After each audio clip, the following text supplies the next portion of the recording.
ही मराठी माणसाची एक भळभळती जखम आहे, पण त्याच वेळी मराठी माणसाचा अभिमान देखील पानिपत आहे।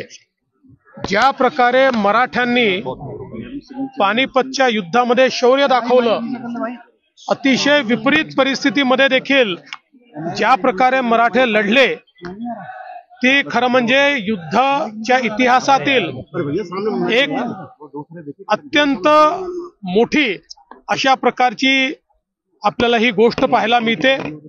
आणि या सगळ्या शौर्यानंतर आणि इतक्या मोठ्या प्रमाणावर अनेक आमचे मराठे सैनिक वीरगतीला प्राप्त झाल्यानंतर देखील मराठ्यांनी कधी हार मानली नाही आणि त्यानंतर 10 वर्षामध्ये पुन्हा संपूर्ण भारतावर मराठ्यांनी भगवं राज्य प्रस्थापित केलं आणि दिल्ली देखील जिंकून दाखवली।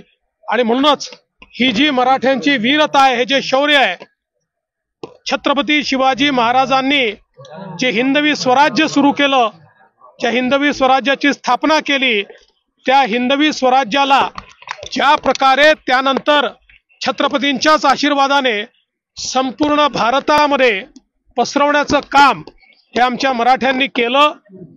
त्यात पानिपत एक अशा प्रकारची लढाई आहे की ज्या लढाईमध्ये जरी तांत्रिकदृष्ट्या पराजय झाला तरी मराठे कधीच हारले नाहीत आणि त्यांनी आपलं शौर्य सातत्याने इतकं वाढवलं की त्यानंतर या भारतावर अशा प्रकारची आक्रमण करण्याची हिंमत कोणाची झाली नाही।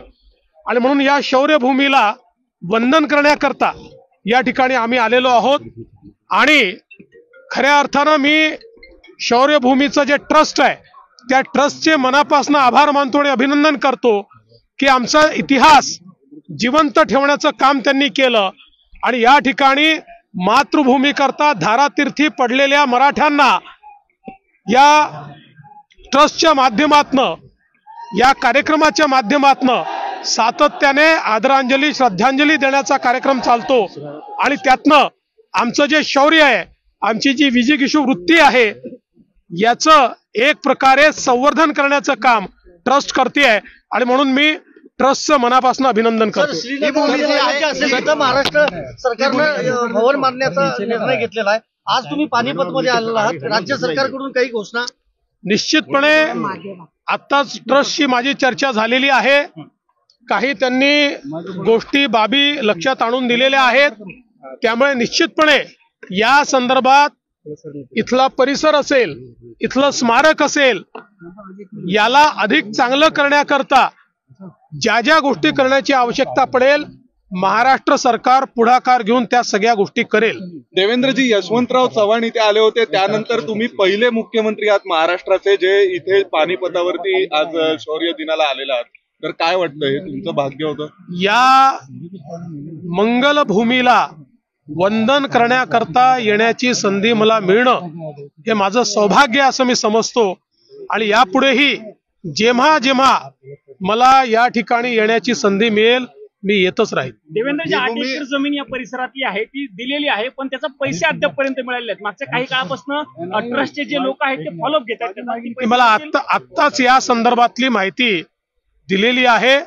निश्चितपणे त्या संदर्भातला निर्णय राज्य सरकार त्वरित करेल। देवेंद्रजी, महाराष्ट्रामध्ये आज जातीपातीचं राजकारण दिसतं। पानिपतची लढाई अशी आहे की जिथे महाराष्ट्रातल्या सगळ्या जाती एकत्रितपणे लढल्या होत्या देशासाठी। तुम्ही आज काय संदेश द्याल महाराष्ट्राला? खरं म्हणजे छत्रपती शिवरायांनी ज्या हिंदवी स्वराज्याची स्थापना केली, त्या हिंदवी स्वराज्यामध्ये 18 पगड जातीचे लोक हे एकत्रितपणे मावळे म्हणून त्या ठिकाणी लढले आणि खऱ्या अर्थानं ते स्वराज्य विस्तारित करण्याचं काम त्यांनी केलं।